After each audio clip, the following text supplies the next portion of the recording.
Welcome to Extra AI, and this is your host, AI Raghu. Here's a question to kick things off. Have you ever watched the critically acclaimed movie Breach? If you have, you'll know it's based on one of the most captivating espionage cases in US history. The takedown of Robert Hanssen, the nation's first cyber spy and a notorious Russian mole. Today, we have the extraordinary man behind that story with us, Eric O'Neill. Eric is a former FBI operative whose work inspired the movie Breach. But that's just the beginning. He's now a leading cybersecurity expert, attorney, and founder of the Georgetown Group, a premier investigative and security consultancy, as well as Nexacier AI, which focuses on bridging the gap between business and cybersecurity in this AI-driven world. In this episode, we'll talk about that fascinating case. But more importantly, we'll explore how Eric's experiences shape his insights into today's most pressing cybersecurity challenges, including the rise of AI-driven threats. So buckle up for a thrilling conversation and make sure to stay until the end for some actionable takeaways and a sneak peek at upcoming episodes. All right, welcome back to our Extra AI podcast series on AI and machine learning applications. And this time, we're doing it a bit differently. I have with me Eric O'Neill, a legendary FBI agent and a cybersecurity expert and also a national security strategist. And today we are going to talk about an interesting subject about cybersecurity and the secrets of how AI can unravel a lot of these. Welcome on board, Eric. Hey, it's great to be here, Gu, and thanks for having me on the podcast. So let me get started with this very interesting conversation. I'm very much excited to kick the things off. I have a couple of teaser questions. Eric, you have a very extraordinary career from FBI operations to founding Nexacier AI. Can you tell us a bit of a background? What drew you to this intersection of cybersecurity, intelligence, and AI? Maybe some kind of a backstory. Certainly. So my earliest background in the FBI is working undercover as a counterintelligence and counterterrorism operative. So my job was to stop spies, that's counterintelligence, the science of countering the intelligence goals of a foreign adversary. And in counterterror, it's pretty obvious. Stop people from blowing things up, right? And so the science of what I learned at the FBI is how to defend against those threats. And I did quite a lot of that work, working undercover for years, taking down spies and terrorists, until the culmination of my work, which was going undercover in FBI headquarters as myself, which was one of the strangest things for me, in the most unique case the FBI had ever run, which was to go and investigate one of our own, Robert Hanssen, who turned out to be the most legendary spy in FBI's history, someone who we had been after for over 2 decades and only caught him at the very, very end of his career before he was about to retire. And so in order to catch him, they tricked him. They created a brand new division at the FBI called the Information Assurance Section, which today we would call cybersecurity. So they put Robert Hanssen, most damaging spy in FBI's history and quite possibly the US's history, in charge of building cybersecurity for the FBI. And then looked around the FBI for the only person they could stick in there who not only knew how to hunt a spy, but turn a computer on, and it turned out to be me. And they hoped that maybe I would find the information that would lead to his arrest, and I did. Fast forward after that, and we can talk more about that if you want to get into it. I did manage to catch him. I found the smoking gun that led to his arrest, a slam dunk case. He had one of the best attorneys that defend spies in the nation at the time, and even he couldn't get him out of it. And I decided to leave the FBI, pursue a legal career. I'm also an attorney. I did national security law, government contracts law, anything that related to trying to work with the government, trying to get a security clearance, trying to get a facility security clearance, all the things that I had sort of worked on when I was in the FBI, but now taken into the corporate world. Did that for 5 years and then decided to start my own company called the Georgetown Group. which does competitive intelligence work. So taking that investigative acumen, that ability to find out the lies from the truth or the truth from the lies, and turning it on into a company that helps other companies determine whether their employees are going to go rogue, whether they have trusted insiders, whether they have issues in cybersecurity or issues in physical security, and all those sort of things that allowed me to expand upon what I learned in the FBI. And then most recently, started a new company called NexusSure, which is a company that does cybersecurity risk advisory services, which everyone kind of understands. But more interestingly, works in the ambassador and evangelist space and the sales enablement space. And what that discipline is using people like me who understand the intersection between cybersecurity and business sense, and teaching a company, which might be a new or a medium-sized tech company, here's how we get your message out. Because you have this innovative technology, but nobody knows about it. And here's how we're going to get your message out. And I'm one of those voices who can help do that. Amazing journey there. And I've followed some of your conversations that you have done or your interviews that you have given with the media as well on this particular case, Robert Hanssen. I believe it's a great story. I think maybe we'll dive into that a bit later in our conversation.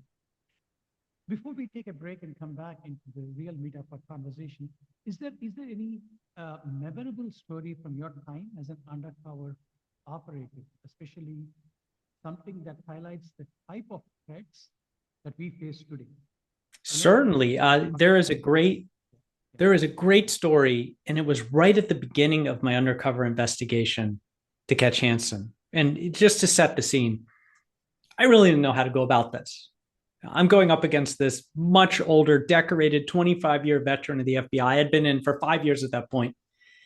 And my first job was, don't make him feel that this isn't true. You have to make him feel like this is a real department that he's in charge of and we're doing real work. So I had to do all the work.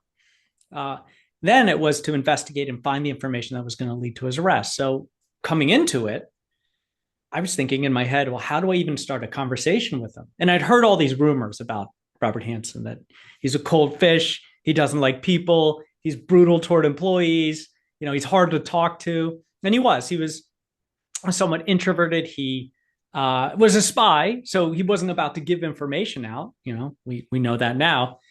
And he was very difficult to talk to. So that first conversation with him, I kind of tried things and I was going back and forth. And finally, he just had enough of it. He put his hand up, sitting across his desk from him. And he says, that's enough of that, Eric. I want to teach you something. And I thought, okay, this is good. Sure. What? And he said, have you ever heard of Hansen's Law? Now, mind you, this is the first conversation I ever had with him, day one, going undercover in this case. I said, I haven't heard of that. And he said, well, Hansen's Law is something you have to know if you ever want to be a efficient counterintelligence agent. I thought, okay, this is now counterintelligence. That's sort of spycraft. Okay, this is getting better and better. The recording started going in my mind. And he said, Hansen's Law is this: the spy is in the worst possible place. Let me pause there, because this is the spy in the worst possible place in FBI headquarters, having access to our data centers. And he's sitting across from me on day one of my investigation. And I still don't know to this day, was he challenging me? Was he really trying to teach me something? Was he just trying to throw me off my game? Because he did. As I'm reeling inside, I kept this poker face outside. I stared back at him and I said, I don't remember learning that about that at Quantico, at the FBI Academy. I've never heard that before. What do you mean by that? And he gave me a law, Hansen's Law.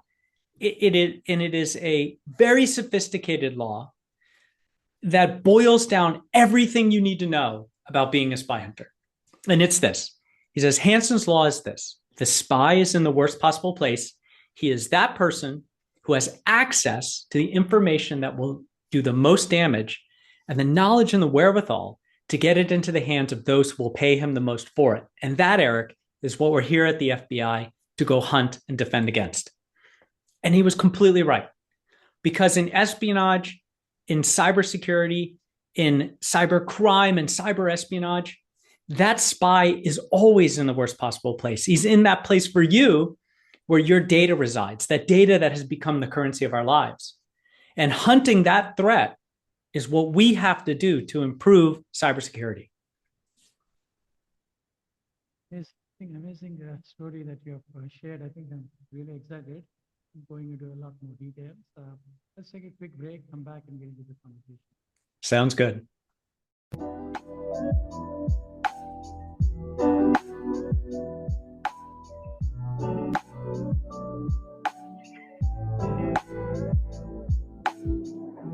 All right, welcome back. So, yeah, it's an interesting, I'm really excited about this conversation. So let me get into this. I know you talked about this interesting story. You talked about how cybersecurity is important, how data is important, how intelligence and AI, now all these things are coming together. And at this point of time, I think we know that AI seems to be both an incredible tool and also a potential weapon, right, in cybersecurity. How do you see this kind of, how do you see AI transforming these cybersecurity defenses against increasingly sophisticated cyber attacks? I know you've been in the middle of those things in your experience. Yeah, you've hit the nail on the head. AI, just like the internet, just like any technology, is an incredible tool, but it can also be turned against us. If you look at the internet, one of the, if not the most incredible resources in order to collaborate, to communicate, to disseminate information, it also contains the dark web, right? Which is about 5% or so of the internet. And this allows cybercrime to have grown to astronomical proportions. I mean, the third largest economy on earth is dark web cybercrime. And that ignores all the other things that are in the dark web. And of course, as a new technology that leverages cloud, leverages the internet, comes online, the bad guys are going to learn how to exploit it. So here's an example of how AI can be a blessing and a curse. We have AI technology where if you've lost your voice, for example, like you are the actor who plays Iceman in the movie Top Gun Maverick, right? Val Kilmer. AI can be used to synthesize your voice and allow you to speak in the movie. And he lost his voice to throat cancer, and he speaks. He stands up in that movie and he says 2 lines. Well, that actor can't speak at all. It's actually AI doing it. So it can be very useful for people in that sort of situation who have lost their voice to gain their voice again. On the other hand, it can also be used in deepfakes.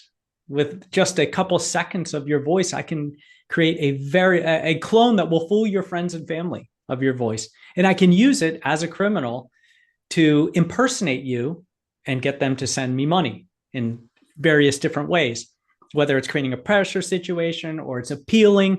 Right now, at the end, nearing the end of the year, there are massive charity scams that are using AI to deliver messaging that pulls on people's heartstrings and has them donate to fake charities. There are imposter scams, which are using the same sort of AI imposter avatars, taking it further from voice, actually having a person who's standing there looking at you through your little Zoom box, who coerces employees into sending wires. There's so much that can be leveraged by cyber criminals in the imposter and deception space. And cybercrime has modeled the best, the spies. And in some cases, these cybercrime syndicates have hired the best intelligence officers from espionage units. Everybody wants a side gig. And so these spies are making money working for cyber criminals. So if you are going to have criminals and spies leveraging AI, well, cybersecurity has to do it as well. And where AI is incredibly helpful to the best technologies in cybersecurity, and this isn't a new thing, cybersecurity companies have been leveraging what we call AI, which is really machine learning, for many years, in order to move rapidly, to analyze information quickly, to make decisions and cognitive leaps that a human can't make fast enough to stop the adversary. Because bad guys are using AI, and so we need our own AI that will defend against it and move at the speed of AI. Because AI just, if you've ever asked AI to write something for you or check your work, it's in seconds. it can do everything in just seconds, in nanoseconds, where a human can take half a day to do that same amount of work. So cybersecurity, to keep pace with the bad guys, has to leverage our own AI. And this sort of tongue-in-cheek thing I like to say is, if you remember the old 1980s movie Tron, where you have the programs who are fighting in cyberspace, right? That's basically what's happening right now. You have the bad AI versus the good AI, and it's happening right now as we speak all over cyberspace. We just can't see it. We're not exposed to it unless you're working in cybersecurity or you're a bad guy. And, I was asked the other day, well, could it be that they're using, like light cycles and disks? I'm like, it's all metaphorical. If you want to think of it that way, sure, go ahead. Right.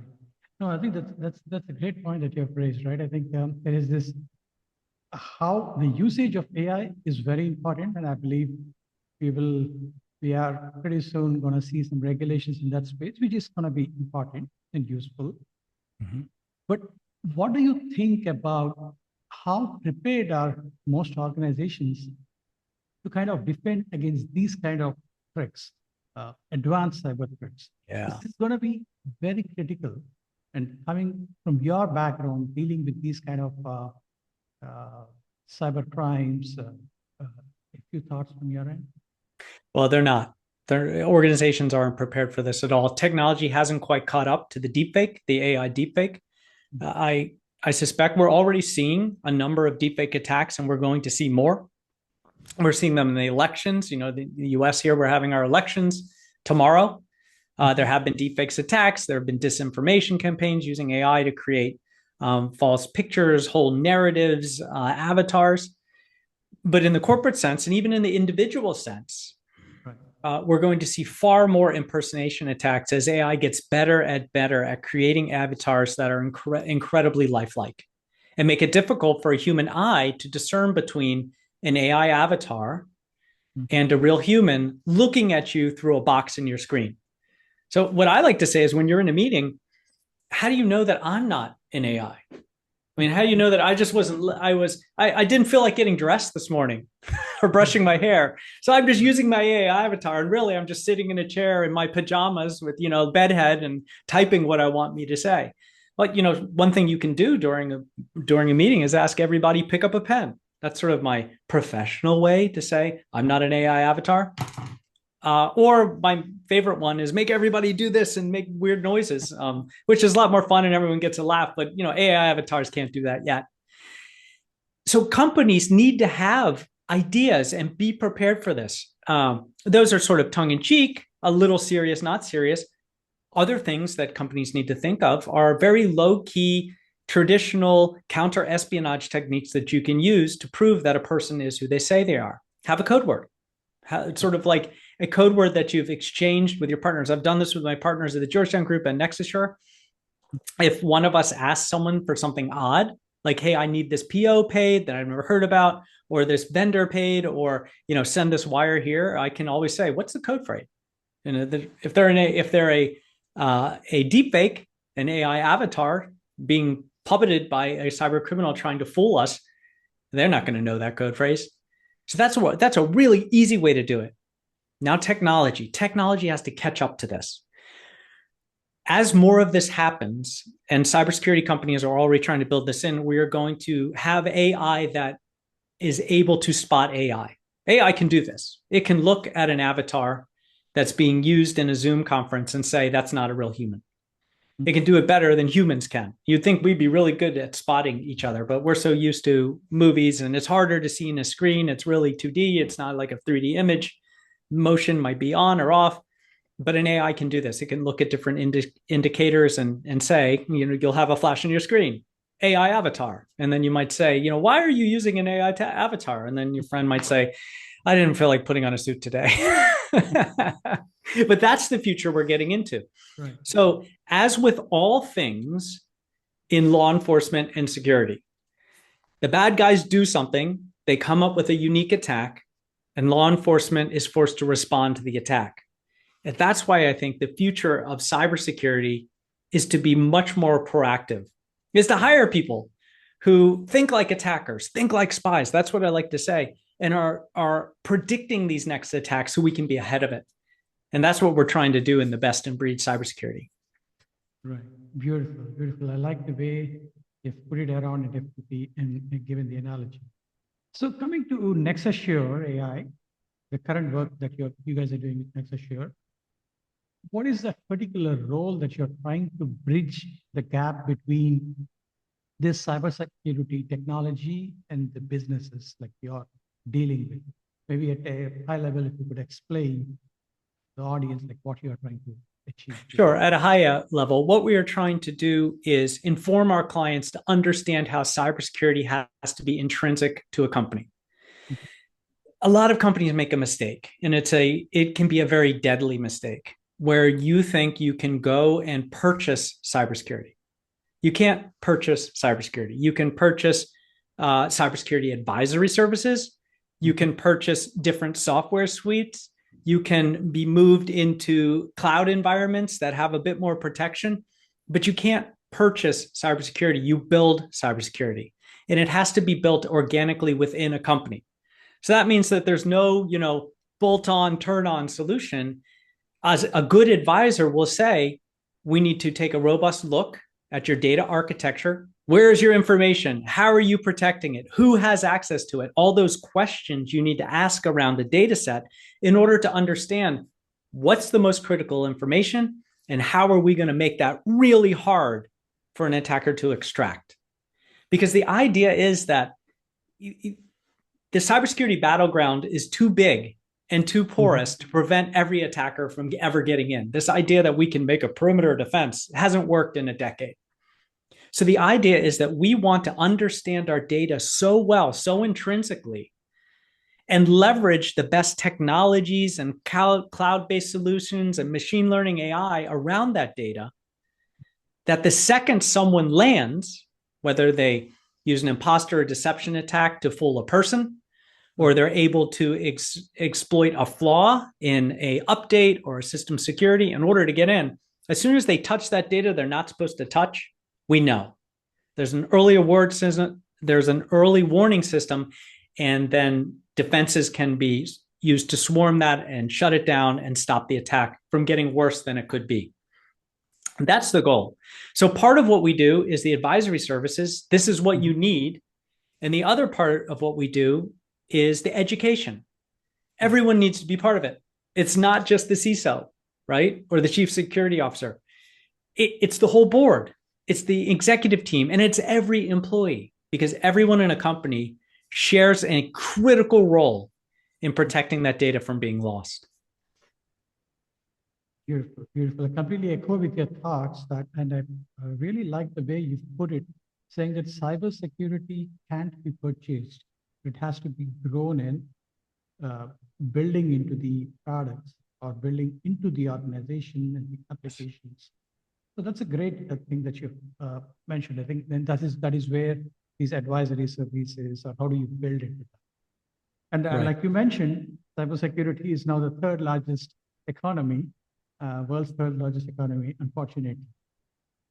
So, Yeah, the dark web cybercrime is the third largest economy on earth. So right now, the amount of crime, just cybercrime, right? Now forget guns, drugs, human trafficking, everything else that you can buy off dark web marketplaces, just cybercrime, launching attacks, cryptocurrency chains to steal the money, toolkits that ransomware attackers can buy and purchase, cyber attackers for hire, all of the e-learning platforms for bad guys, all of that stuff.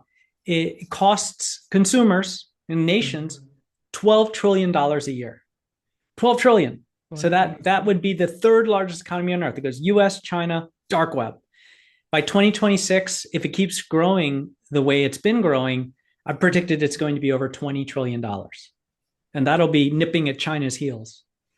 Why do you think it has escalated so much in the past few years? I believe 10 years back, I know it was building up, but what are the key factors or maybe the key challenges that are making this grow faster? We changed. Society changed. We had that thing that you're not supposed to talk about, the pandemic. Remember that? Everything that thing that happened that changed societies forever that we don't talk about anymore. We just want to forget the lunacy and craziness we went through. We changed how we work. We made, there's a new attack now with remote work. Just to insert, I'm sorry, sometimes I go off on tangents, but this is a good one. North Korea has perfected this new cybercrime where they create profiles and use AI avatars of individuals who look perfect for your job application. And they use IP addresses and VPN routing and deepfake avatars and these brilliantly written resumes in order to place these people who are spies in your organization working remotely from like Austin, Texas, but really they're sitting in North Korea. And as soon as they have access, all they do is sit around stealing until finally someone fires them because they haven't actually been doing any work. But by then they've stolen a bunch of information, and then they come back and they say, well, one, we've stolen your information. And if you don't want it published all over the world, it's $200,000. So it's a double extortion attack. And these are the sort of things that are made possible because of the way we've changed. We work remotely or hybrid more than ever before in history. We rely on the internet as our first line of communication. I mean, right now, we're having this conversation over the internet. Once upon a time, the only way to do this, and by the way, not too many years ago, would be for me to fly to your studio and sit down person to person with a sound engineer. Now, this can all be done from wherever we are in the world. We can make our backgrounds look however we want. We can look however we want. And so that has made it incredibly easy to deceive us. And criminals have spent all their time figuring out new and innovative ways to deceive us, to fool us, and to steal our money. And because the business is so easy, and because business is good, more and more people every month join the ranks of cybercrime because you can make a fortune doing it and you don't have to pay taxes. Right.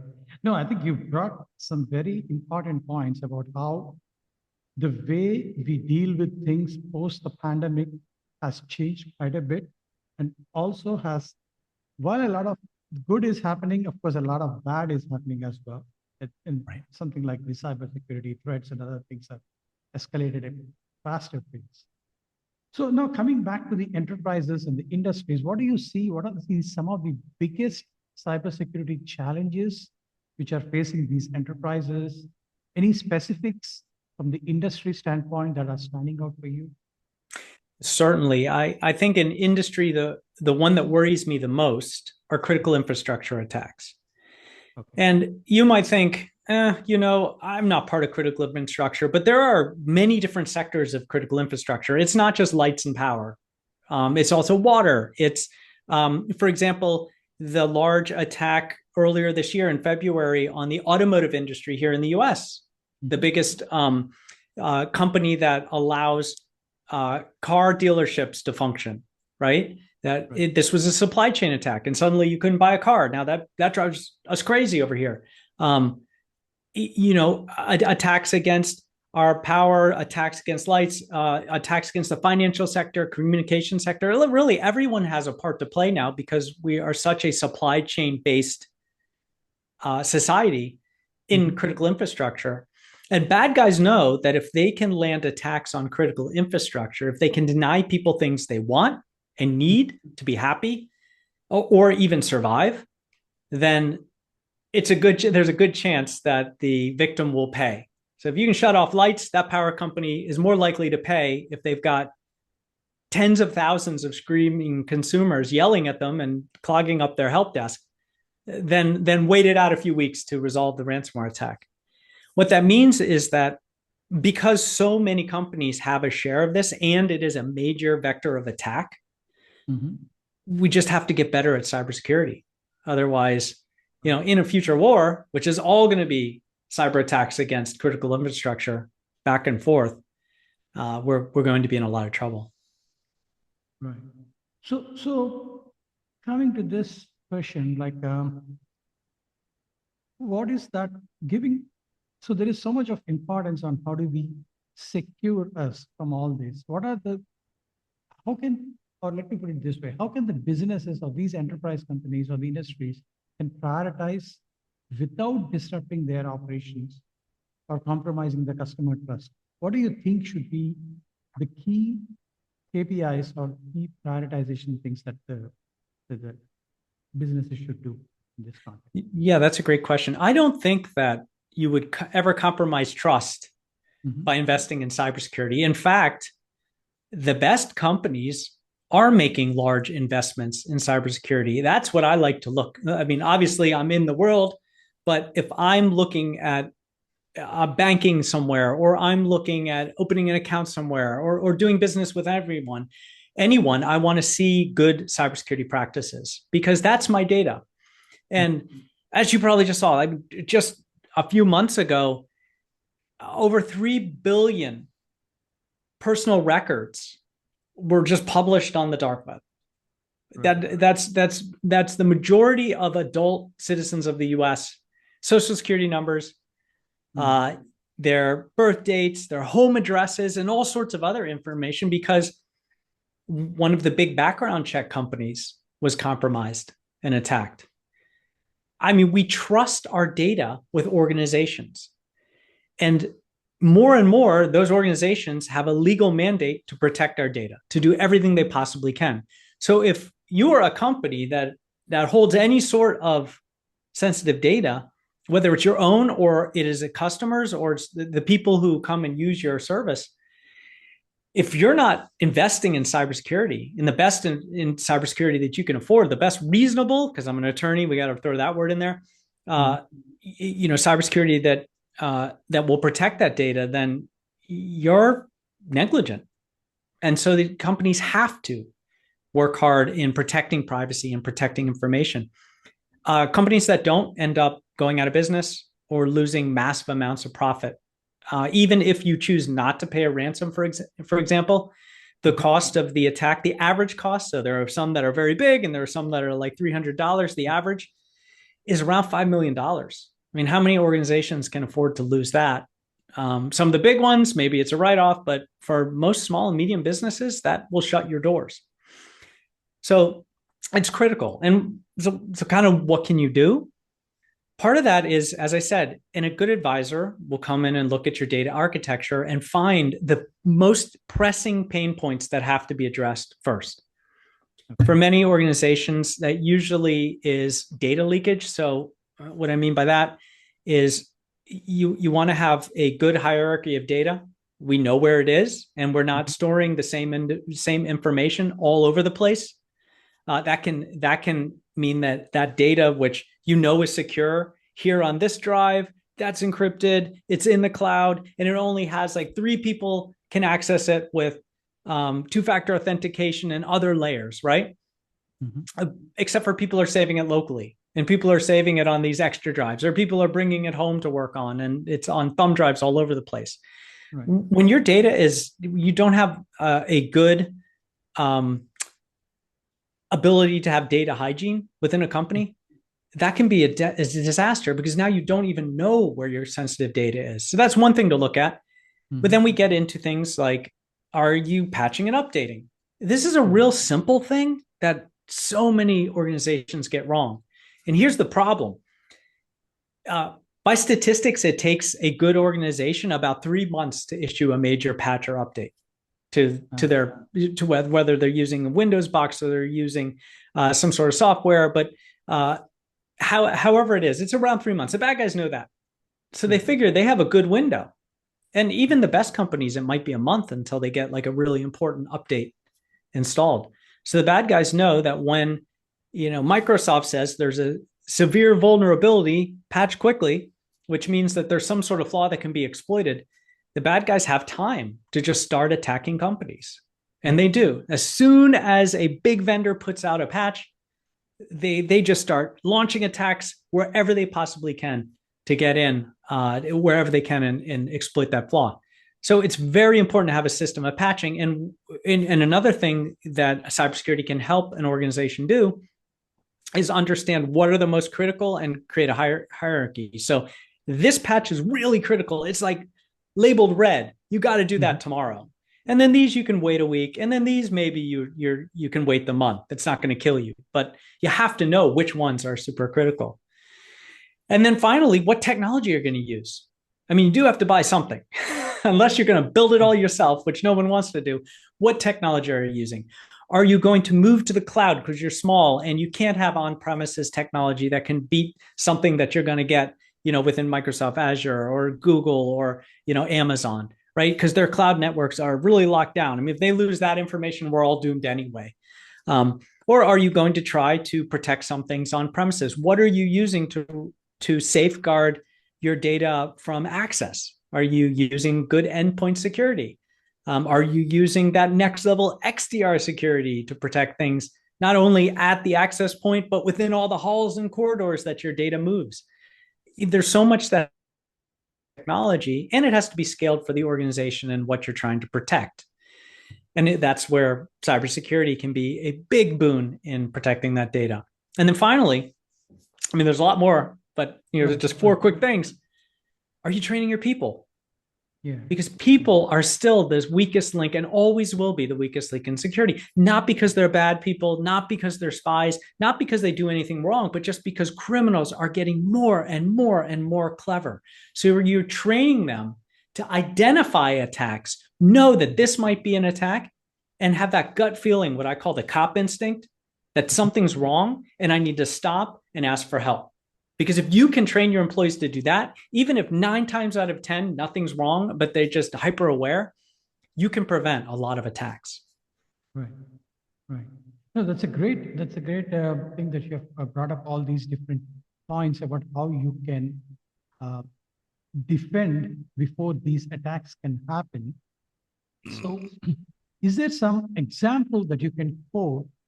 We don't need to go into the confidentiality part of that, maybe any publicly shareable information, whether it is with your Georgetown group or Nexusure AI, that you help an organization mitigate a serious cybercrime threat, so that the audience can understand like how all this is coming in real time and understand the real benefits of the real. Yeah, sure. Quickly, without any attribution, a company was undergoing a severe cyber attack, a ransomware attack. Okay.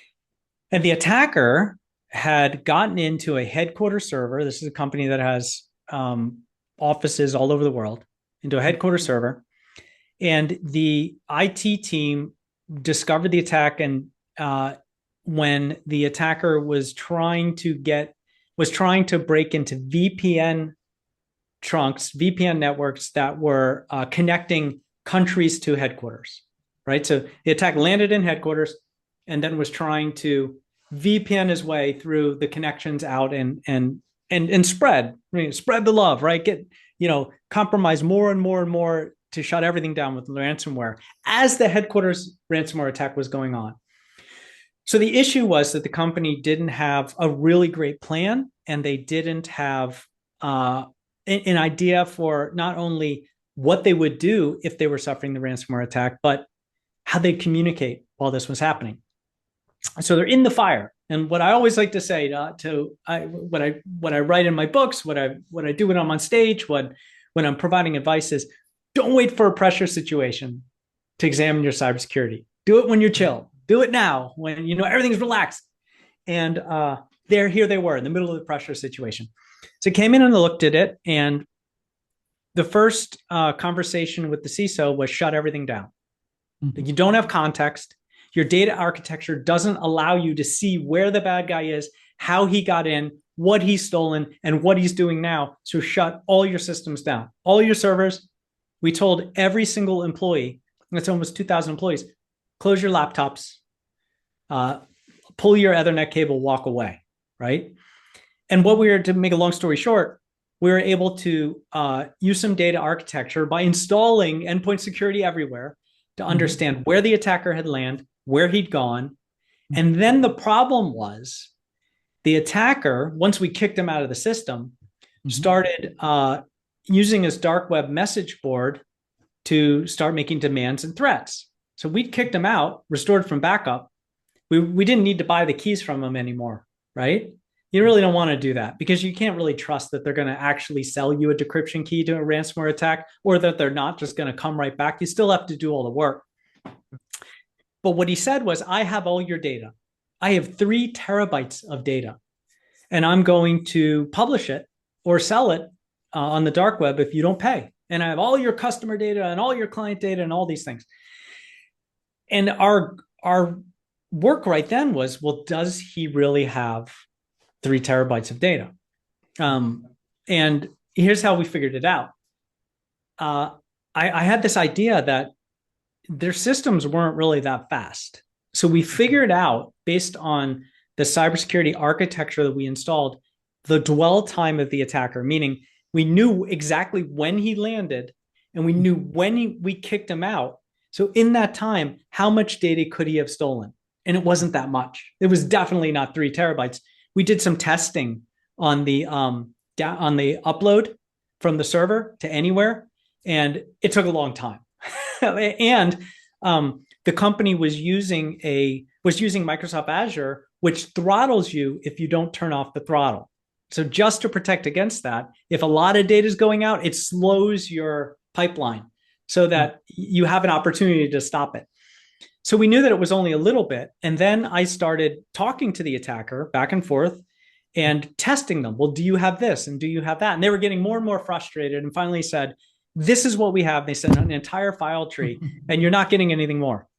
So what we did is we looked at how much data could have disappeared in that small amount of time, how much data total could be moved out. And we compared that to the file tree, and we realized he only stole the file tree. Okay. That's it. That was the total amount, the data size lined up.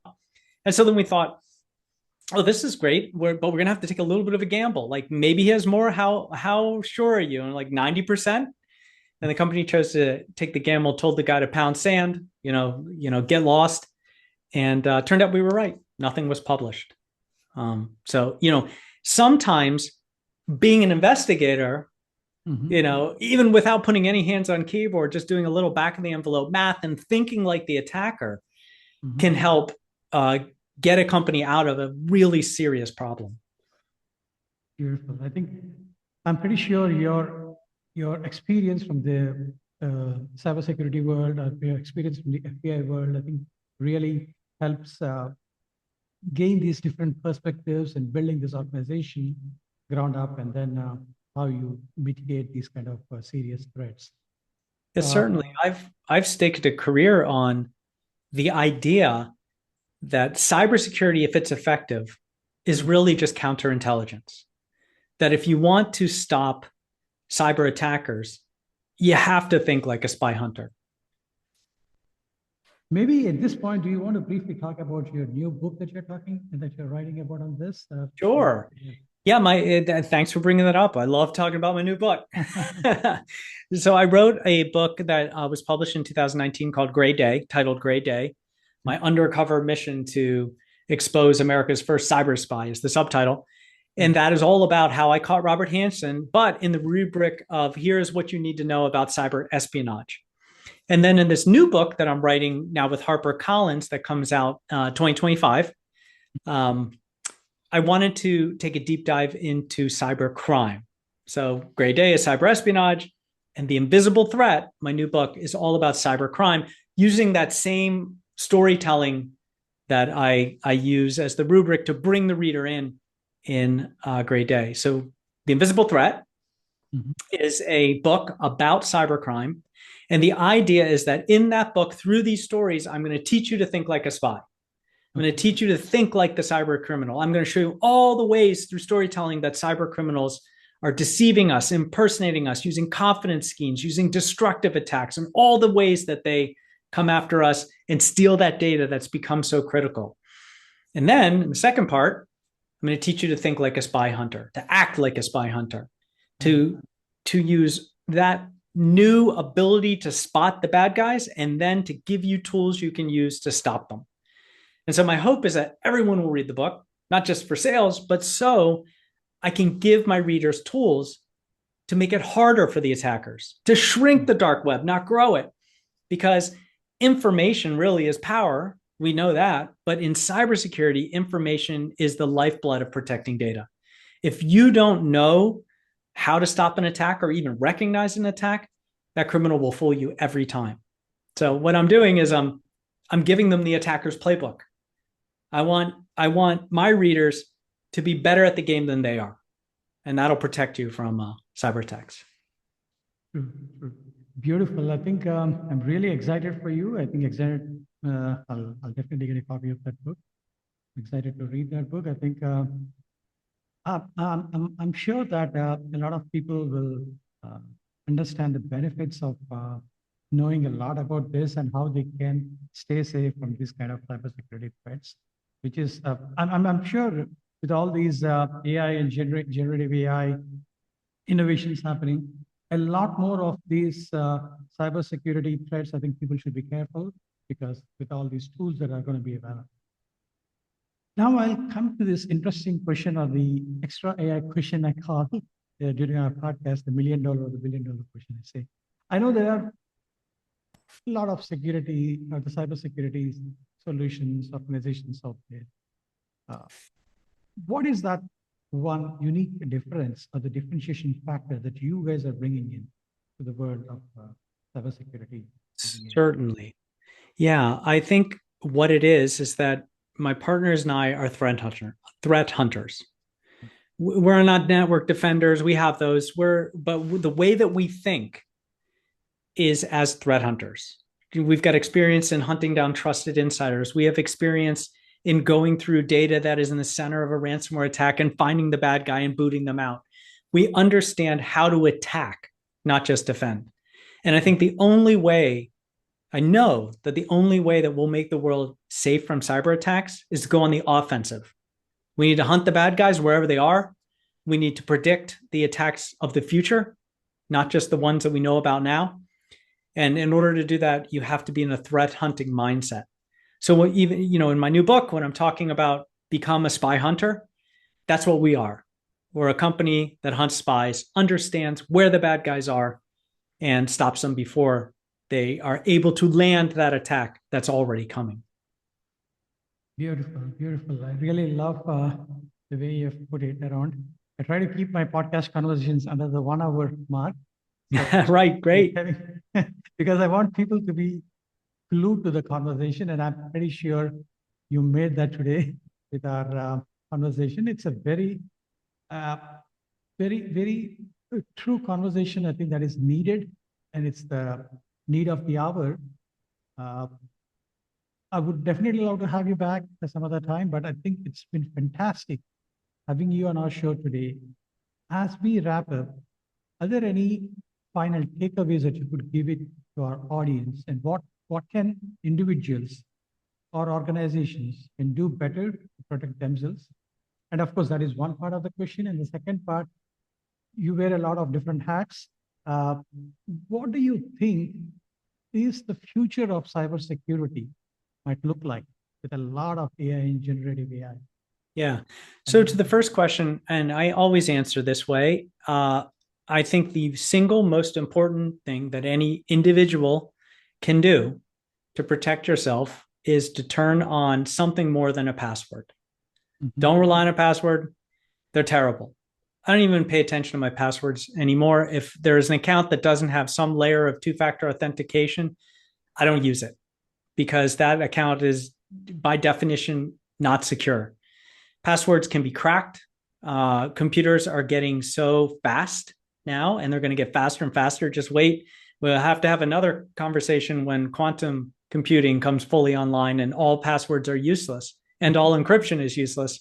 But computers, especially with AI, are so powerful now they can crack your password unless I think it's 12 characters with a combination of capitals and lowercase and numbers and symbols.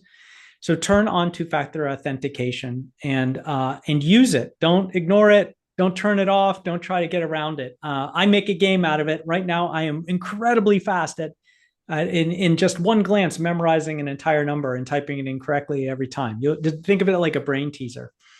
I think that's the single most important thing that anyone can do. Because right now, so many of those attacks are still spear phishing.